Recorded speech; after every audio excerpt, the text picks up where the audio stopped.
I'm going to take you on a little educational trip to Scotland now, where I think we might learn a thing or two about refugees, asylum seekers and illegal immigrants. Starmer! Two-tier policing! Starmer! If 1% of them are Hamas soldiers, England's not going to know what hit them. Breaking in Edinburgh at dusk, a man was stabbed on Princes Street, just steps from Waverley Station. Witnesses say 6 masked men speaking in a foreign language fled before police arrived. Hours later, Westminster confirmed a new transfer order. Hundreds of asylum seekers from Dover heading to a Glasgow hotel, part of the latest Channel surge. 1,500 arrivals in just 4 days. To Scotland, it wasn't coincidence. It was a message. They sent boats to Dover and knives to our doorsteps. By nightfall, candles turned to crowds and Scotland began to rise. At noon, the chamber was full, not of answers, but avoidance. Nigel Farage rose from the benches, a sheet of paper in hand. As a matter of national security, over the weekend, the legal immigrant from Iran, who we believe came by boat, was arrested in the north of England on serious charges of terrorism. Since the speech on Monday, 1,000 undocumented young males had crossed the English Channel. Starmer didn't answer. He simply turned the page. No apology, no security update, no plan. The Treasury log released minutes later confirmed £2.7 million diverted from Scottish councils for migrant support operations. When pressed, a junior minister repeated the line that now defines Westminster's rule: London decides, you implement. That was the only answer Scotland received, and the last one it was willing to accept. From every road across Scotland, more than 200,000 people poured into George Square, silent at first. Then by midday, the city was no longer calm. No speeches, no banners, only flags held tight in the wind. Police lines formed across the steps of city chambers, helmets down, batons drawn. A woman shouted, "Protect our streets!" And 1,000 voices answered. The square shook. At 1:17 p.m, the first glass broke. Within minutes, barriers fell. Traffic stopped on Union Street and Queen Street. In Renfrew, hotel entrances were sealed with fencing and police vans. 240 detained, 31 officers injured. Drone footage showed formation lines breaking, discipline collapsing in daylight. Police Scotland called it public tension under review. But everyone watching knew what it was: not a protest, not yet a riot. The point where patience ends and obedience dies. George Square lay quiet under grey daylight. Barriers still stood from the night before. Police vans lined the avenues, their engines idling. Officers watched the windows above. The government called it calm restored. Scotland called it control.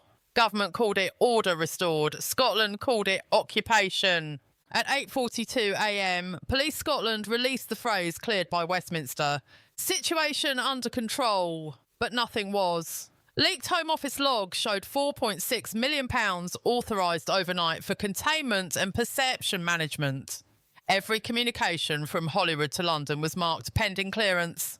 Even press briefings were screened by Downing Street before delivery. It was no longer policing, it was control. By midday, the resistance turned visible. Parents gathered outside 23 schools, demanding protection after the stabbing that started it all. Veterans stood guard at council doors, their medals glinting in cold daylight. In Dundee, truckers parked 50 rigs across the ring road. In Aberdeen, shopkeepers nailed boards marked "We remember 31st of October" over shattered windows. Starmer's ministers spoke of unity while another £2.7 million was cut from Scottish welfare budgets to fund migrant placements. They called it balance. The people called it betrayal. For the first time in decades, Scotland wasn't asking London for answers. It was counting the cost and naming who sent the bill. Morning came with silence, but not peace. London began to control the story. News anchors were told to remain calm. The word riot vanished from headlines. Police checkpoints appeared on every Scottish highway. Buses were stopped. Phones inspected. The Home Office called it precaution. The people called it fear. South of the border, BBC presenters read the same script. In Glasgow, one refused. Her broadcast cut mid-sentence. That silence spoke louder than any report. At 10 a.m, Starmer met Police Scotland behind closed doors. 2 more hotels were approved for asylum housing in Perth and Inverness. No notice, no vote. He thought control was strength, but silence can be louder than power. By noon, workers walked off sites. Students left classrooms. No slogans, no shouts, only stares. And in those eyes, something had shifted. It was no longer rage. It was refusal. In Glasgow, the barricades rose higher. Every station guarded, every bridge manned. The government said it was for public safety, but no one believed it anymore. At 1 o'clock, a mother in Dundee stood on her doorstep holding a sign that read, "Protect our children."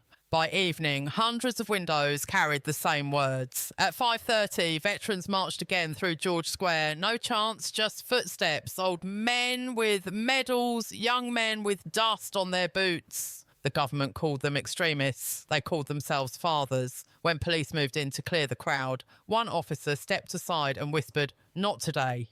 The clip was deleted but spread everywhere. 40 million views, 40 million people remembering what loyalty means. London ruled by fear, but fear had changed size. At dawn, Scotland woke to headlines written in London, "Order restored, communities united." But outside, everyone knew it was a lie. Shops stayed shut, flags hung at half-mast, bus stops carried a new poster, "We serve the people." The message spread faster than any law. Farmers joined factory workers, church bells rang for the first time in weeks. Not for mourning, but for memory. In Aberdeen, 3,000 dock workers refused to unload government cargo. "If London can't feed our families," they said, "it won't feed itself." That night, a Hollywood reporter published numbers the BBC had buried. £9.4 million cut in 3 days for emergency asylum housing. Then it became clear this was never about migration, it was about silence. Scotland wasn't rebelling, it was remembering who it was. By dusk, London began to panic. Internet speeds dropped across the nation. Posts vanished within minutes. The Home Office blamed technical faults. Everyone knew better. People went back to paper and ink, flyers, notes, word of mouth. Bus drivers carried letters between towns. Churches opened their doors for those who feared to speak. No leaders, no slogans, only truth. At 9 p.m, a clip spread online. A police officer removed his helmet and faced the crowd. "We serve the people," he said, "not the protocol." The video was deleted, but it was too late. 50 million views, 50 million hearts awake.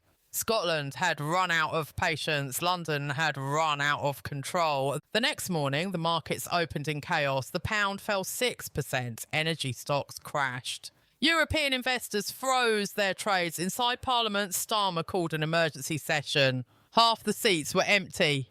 The rest sat silent. At 2 o'clock, an advisor whispered, "Prime Minister, Scotland is gone." He meant politically. It sounded like a eulogy. Outside Westminster, hundreds stood in the rain. No chants, no banners, just folded flags held to their chests.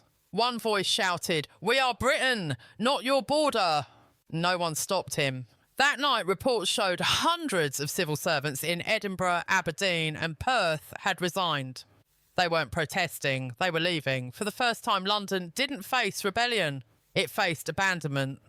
Dawn came soft and wet. No sirens, no smoke, only rain on rooftops. People swept glass from the streets, cleared barricades, reopened shops. White cloths hung from windows across Edinburgh, not as surrender, but as peace. At Holyrood, children laid flowers where the first march began. On every note was the same line, "For Scotland, for everyone." By noon, the Union flag hung still at half-mast. No speeches, no anthem, only silence. Heavy and human. London watched. It could not censor that. What began with one attack had become a lesson. Unity without respect is domination. The nation stood between forgiveness and fury. And for the first time in generations, truth did not need to shout. It had come home. This is Brit News. If you stand for truth, subscribe. Because this story isn't ending, it's beginning. Thank you for watching. Stay thoughtful, stay aware, and take care of one another.